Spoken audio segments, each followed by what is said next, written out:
Hey,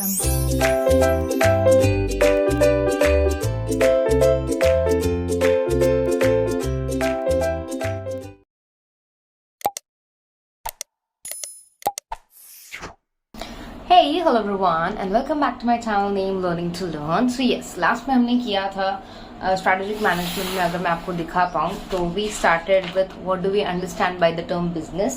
Business complete करने के बाद हमने ये देखा था like what is the problems in understanding environment and what is environment. So यहाँ तक हमने complete. So before starting this lecture, let me give you two important updates. First is, अगर आपको ये नोट्स चाहिए तो आप टेलीग्राम चैनल ज्वाइन कर सकते हैं और 99 रुपीज पे करके ये एंटायर टीचिंग ये एंटायर स्ट्रेटेजिक मैनेजमेंट के नोट्स डाउनलोड कर सकते हैं. Okay, and for more 99 rupees you can also get the question and answers, but if you don't want to pay, no issues, आप ये वीडियो पूरा देख के क्वेश्चन आंसर्स और बाकी सब कुछ लिख सकते हैं so that you can get the notes accordingly. आप उस तरह से अपने नोट्स प्रिपेयर कर सकते हैं. ठीक है, तो अब before starting this video, one more update about Unacademy. If you are not there on Unacademy, this is my profile on Unacademy. आप अनअकैडमी डाउनलोड कर सकते हैं और स्पेशली जो भी बच्चे एनटीए यूजीसी नेट का एग्जाम दे रहे हैं उनके लिए बहुत ही अच्छा ऑप्शन है that you can just buy the plus subscription. और नया कोर्सेज आ रहे हैं नेक्स्ट मंथ. ये कोर्सेज होंगे for teaching aptitude, research aptitude, communication, logical reasoning, people environment, higher education, ICT. तो थियोरेटिकल आपका पूरा कवर होगा. उसके साथ आपको क्या बेनिफिट्स मिलेंगे? उसके साथ आपको नोट्स मिलेंगे, पीडीएफ मिलेगा of 10 to 15 pages in a very summarise format. इसके साथ आपका एमसीक्यू एंड पीवाईक्यू प्रैक्टिस होगा, आपके डाउट सॉल्व हो जाएंगे और कॉम्प्रिहेंसिव कवरेज होगा पूरे थियोरेटिकल सब्जेक्ट्स का. तो बहुत ही आराम से अपना प्रिपरेशन कर सकते हैं if you join Unacademy plus. और अगर आपको इंटरेस्ट है तो आप स्पेशल क्लासेस देख सकते हैं, वो फ्री ऑफ कॉस्ट क्लासेस होती है. उससे पता चलेगा कि हम क्या क्या करवाते हैं और किस तरह करवाते हैं, लाइव क्लासेस कैसे होती है. एंड सेकेंड ऑफ ऑल, अगर आप Aditi live referral code use करते हैं तो आपको 10% डिस्काउंट मिलेगा. So make sure you do join Unacademy today and will start learning from scratch for NTA UGC net 2022 net set and JRF preparation from 1st of April. तो अप्रैल का अगर आप subscription लेना चाहते हैं फॉर 3 months, 6 months और 12 months, I mostly welcome you and will have a very good time. हमारे पास बहुत सारी स्पेशल क्लासेस हैं, प्लस क्लासेस हैं जो आपके पूरे सिलेबस पेपर 1 और पेपर 2 का कॉमर्स सेक्शन पूरा आप रिवाइज करोगे और पढ़ोगे. तो I hope I will see you in plus classes soon. Now let's start with strategic management today. Hey, hello everyone, and yes, so today's topic is globalization because last में हमने जो topic complete किया था वो था environment and even the classification of environment. तो आज हम उसके आगे करने वाले हैं. We'll try to understand what exactly is globalization. Okay? So let's start with this particular topic, like what is globalization. Now, globalisation एक बहुत ही इजी टॉपिक है जो आपको समझना चाहिए. And globalisation will help you to understand why companies go global. Okay, तो globalisation is a part of LPG. अगर आपको नहीं पता तो LPG, liberalisation, privatisation, globalisation, was introduced in the year 1991. 1991 में एलपीजी इंट्रोड्यूस हुआ था सो दैट वो इंडिया के you can say इंडिया के एक्सपोर्ट्स को इंक्रीज कर पाए, इंपोर्ट को इंक्रीज कर पाए और हम पूरे वर्ल्ड के साथ जुड़ सके, as a part of world बन सके. बिकॉज 1947 के बाद हम थोड़ा सा वर्ल्ड से कट गए थे after our independence and after the world war 2. इसकी हिस्ट्री पूरी ऑफकोर्स हमें मैक्रो इकोनॉमिक्स में पढ़ने को मिलती है. बट येस, अगर मैं आपको थोड़ा सा ब्रीफ कर पाऊँ तो मैं आपको ये बता पाऊंगी कि एलपीजी 1991 में इंट्रोड्यूस हुआ था बिकॉज इंडिया की फाइनेंशियल कंडीशन उतनी अच्छी नहीं थी और हमें कुछ सीरियस स्टेप्स उठाने पड़े थे ताकि हम हमारी इकोनॉमिक कंडीशन को सुधार पाए। उसके लिए सबसे बड़ा स्टेप था टू इंट्रोड्यूस एलपीजी। तो एलपीजी का जो लास्ट जी है that is globalisation. Liberalisation was providing liberty, मतलब ज्यादा फ्रीडम देना ताकि लोग इंपोर्ट कर पाए, एक्सपोर्ट कर पाए और ज्यादा फ्रीली ट्रेड कर पाए inside India. Second was privatisation, private sectors को ज्यादा इंपॉर्टेंस देना बिकॉज 1991 से पहले मेजर सेक्टर्स जो थे वो पब्लिक या गवर्नमेंट के हैंड में थे। लास्ट वाज ग्लोबलाइजेशन के ग्लोबल के साथ कनेक्ट होना। अब ग्लोबलाइजेशन एक बहुत वाइड टर्म है।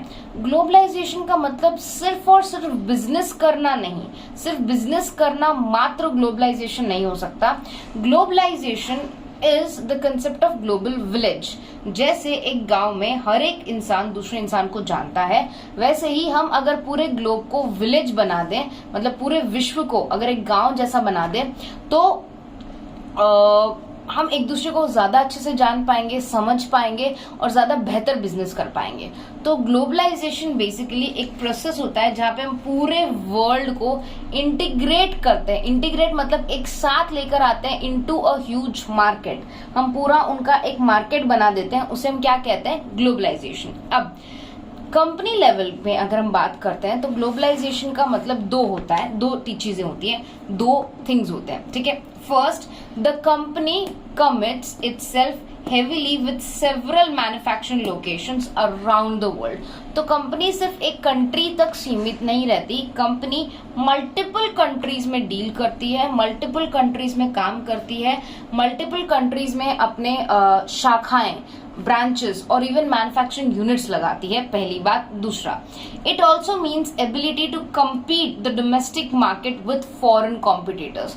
मतलब एक डोमेस्टिक कंपनी इतनी वाइड हो जाती है, इतने अच्छे लेवल पे चली जाती है कि वो फॉरेन कंपनीज को, फॉरेन कॉम्पिटिटर्स तक को कंपटीशन देती है। तो कंपनी लेवल पे जब हम ग्लोबलाइजेशन की बात करते हैं तो कंपनी लेवल पे ग्लोबलाइजेशन के ये दो मतलब होते हैं, या तो कंपनी इतनी स्ट्रांग है, इतनी फाइनेंशियली केपेबल है कि वो out of India, out of their own home country, उनके मैन्युफैक्चरिंग यूनिट्स हैं, उनकी कंपनीज हैं, उनके ब्रांचेस हैं, फ्रेंचाइज हैं, या वो कंपनी अपनी ही कंट्री में रह के ग्लोबल कंपनीज को कंपटीशन दे रही है। Okay, now the company which has gone global is called multinational या ट्रांसनेशनल। जो कंपनी मल्टीपल कंट्रीज में डील करती है उसे मल्टीनेशनल कंपनी कहते हैं। Okay, a global company views the world as one market. तो यहाँ पर जब हम पूरे वर्ल्ड को एक मार्केट मानते हैं तो हमें कुछ चीजों का बड़ा ध्यान रखना पड़ता है, क्योंकि हर एक कंट्री में कल्चर अलग होता है, भाषा अलग होती है, बोली अलग होती है और लोगों के सोच और विचार भी अलग होते हैं। इसलिए जब एक कंपनी ग्लोबल लेवल पे जाती है तो उसे बहुत सारी चीजों को सोचना समझना बहुत जरूरी हो जाता है। A global company views the world as one market, minimizes the importance of national boundaries, sources, raises capital and market whenever it can do its best job। तो यहाँ पर वो क्या बताना चाह रहा है, यहाँ पर वो इस पैरा में, इस 4 लाइन के पैरा में वो ये बताना चाह रहा है कि जब कोई पर्सन ग्लोबली बिजनेस करना चाहता है या ग्लोबलाइजेशन में इंक्रीज करना चाहता है तो वो पूरे वर्ल्ड को एक मार्केट के तौर पे देखता है। वो इंडिविजुअल बाउंड्रीज को नहीं देखता, वो कल्चर्स को नहीं देखता, वो सबको एक समान देखता है at a global level, at a very large level. So globalisation हम इसे कहते हैं कि हम पूरे ग्लोब के साथ क्या करना चाहते हैं? बिजनेस करना चाहते हैं, कम्युनिकेशन करना चाहते हैं, इंटीग्रेट होना चाहते हैं, इकट्ठा होना चाहते हैं, उसे हम ग्लोबलाइजेशन कहते हैं। अब A global company has 3 characteristics। Global company मतलब एक ऐसी मल्टीनेशनल कंपनी जो बहुत सारी कंट्रीज में डील कर रही है, एक नहीं, दो नहीं, बहुत सारी। जैसे मित्सुबिशी है, इंडिया में टाटा है, we have Apple, Samsung, LG, ऐसी बहुत सारी कंपनीज है जो बाहर की है, जो इंडिया में काम कर रही है, और इंडियन कंपनीज है जो पूरे वर्ल्ड में काम कर रही है, ठीक है। तो ग्लोबल कंपनी के अंदर 3 कैरेक्टरिस्टिक्स तो होने ही चाहिए। तो आप कोई भी एग्जांपल ले सकते हो, एप्पल का, सैमसंग का, टाटा कंसल्टेंसी सर्विसेज का, रिलायंस का, any example, and you can see कि वो जो भी कंपनी का एग्जांपल आप ले रहे हो क्या उसके अंदर ये 3 कैरेक्टरिस्टिक्स है भी सही या नहीं। तो सबसे पहला है, it is conglomerate of multiple units but all linked by a common ownership। तो जब हम मल्टीपल बिजनेसेस की बात करते हैं तो यहाँ पर बहुत सारी चीजों का मिश्रण होता है, सिर्फ एक बिजनेस नहीं होता, 2, 3, 4, 5 अलग अलग प्रकार के बिजनेस होते हैं, मगर उनका ओनरशिप एक ही के अंतर्गत आता है। ऑफ कोर्स जैसे LG बहुत सारे प्रोडक्ट्स निकालता है, सैमसंग भी बहुत सारे प्रोडक्ट्स निकालता है, टाटा बहुत सारे प्रोडक्ट्स और सर्विसेज में डील करता है, बट इनकी ओनरशिप एक ही होती है, इनका मेन ब्रांड एक ही होता है, इनका मेन ओनर एक ही पर्सन होता है, पर्सन नहीं बोल सकते बट एक इंस्टीट्यूशन होता है। तो दिस इज द कैरेक्टरिस्टिक्स जो हमने देखा और इवन प्रैक्टिकली भी मैंने आपको बताया कि कैसे पॉसिबल है। सेकेंड, बाकी 2 कैरेक्टरिस्टिक्स देख लेते हैं। Multiple units draw on a common pool of resources such as money, credit, information, patents, trade name and control system. तो जो भी मल्टीपल यूनिट्स हैं, जो भी कंपनीज हैं, जो भी यू कैन से पार्ट्स हैं, जो फ्रेंचाइज हैं, जो ब्रांचेस हैं, वो सब एक ही जगह से पैसा, एक ही जगह से रिसोर्सेस, एक ही जगह से डिसीजंस, एक ही जगह से इंफॉर्मेशन निकालते हैं उसकी ओरिजिन कंट्री से। जैसे अगर टाटा के बारे में कोई भी डिस्कशन होगा या डिसीजन होगा तो वो इंडिया में होगा, सारे शेयर होल्डर्स मिलके करेंगे। In the same way Samsung होगा तो वो साउथ कोरिया करेगा क्योंकि वो उसका मेन ओनर है। तो in short the company which deals is the major company, तो उसका जो ओनर होगा वो एक ही होगा और वहीं से सारे रिसोर्सेस फ्लो होंगे। Last but not the least, the unit respond to common strategy. सारे यूनिट्स, सारे पार्ट, सारे कंपनीज के हिस्से, उसके ब्रांचेस, उसके फ्रेंचाइज सब एक ही स्ट्रैटेजी को फॉलो करेंगे, उनका एक ही विजन और एक ही मिशन स्टेटमेंट होगा जिससे वो लोग नहीं चेंज होंगे, वो लोग उससे नहीं हटेंगे। तो ये बहुत ही सिंपल आज का टॉपिक था जो था ग्लोबलाइजेशन और characteristics of globalisation in a company. Whereas अब हम नेक्स्ट क्लास में जब मिलेंगे तब मैं आपको ये बताऊंगी कि कंपनीज ग्लोबल जाती ही क्यों है, उन्हें जरूरत ही क्यों है ग्लोबलाइजेशन करने की। वो अपनी कंट्री में भी तो रह के बेच सकते हैं ना प्रोडक्ट्स। तो ये हम नेक्स्ट टाइम करेंगे। आई होप आपको ये वीडियो समझ में आया हो। कोई डाउट होगा तो प्लीज पूछिएगा। Take good care of yourself, study hard, bye everyone.